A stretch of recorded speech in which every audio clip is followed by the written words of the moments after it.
From the beautiful grounds here at Alan Walker Village, I'd like to share some thoughts from Luke's Gospel with you today. Timing is so very important. We know that when we're making films of this kind. But we know that here is a very important timing because we're told it's 8 days precisely after Jesus issued the call to take up and follow Jesus Christ. Luke is unique in putting the context in the place of prayer as opposed to any other time. The disciples were sleeping, so it might have happened at night. So it might be 8 days afterwards in a place of quiet where they're praying, and also when it's night. So let me read to you the words from Luke chapter 9, verses 38 through to 28, through to 36. About 8 days later, after Jesus said this, he took Peter, John, and James with him and went up onto a mountain to pray. As he was praying, the appearance of his face changed, and his clothes became as bright as a flash of lightning.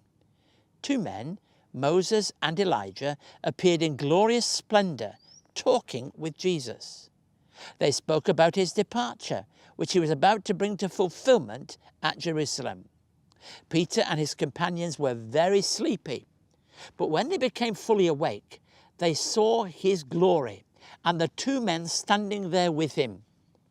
As the men were leaving Jesus, Peter said to him, "Master, it's good for us to be here. Let's put up 3 shelters, one for you, one for Moses, and one for Elijah." He didn't know what he was saying. While he was speaking, a cloud appeared and covered them, and they were afraid as they entered the cloud.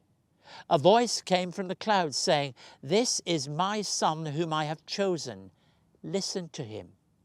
When the voice had spoken, they found that Jesus was alone. The disciples kept this to themselves and did not tell anyone at the time what they had seen. Moses and Elijah appear in the vision, and they represent 2 very important things. They represent both the law and the prophets of the Old Testament. One is, if you like, the one who gives the law in Moses, and one is one of the major prophets. So they speak very powerfully with a Jewish background of religion. And the cloud of God's presence envelops them as they hear a voice. And this voice is so very, very important. It's the same voice that is heard at the baptism of Jesus. And now we hear it at this moment of revelation. "This is my son in whom I am well pleased." Now, we don't talk about this a lot, but we know that cosmetic surgery is very popular amongst very many wealthy Australians. And many people have facelifts. You can tell I haven't, but many people do. And there's no doubt that there is here what I want to call the ultimate facelift or faith lift, as they come into the presence of Jesus and there's this marvelous experience that happens. It's no wonder that the disciples were taken aback and shocked by the experience that is there. But it's an important one for us to learn about. It's about transformation. Transformation is important. This whole incident is often known as the Transfiguration of Jesus. And it's such an important thing to do, to recognize that people's lives are changed. For me, it's about transformation. A transformation that comes to these disciples, to those present as they're in prayer. It's a transformation of Jesus. He is transfigured. He is changed before them.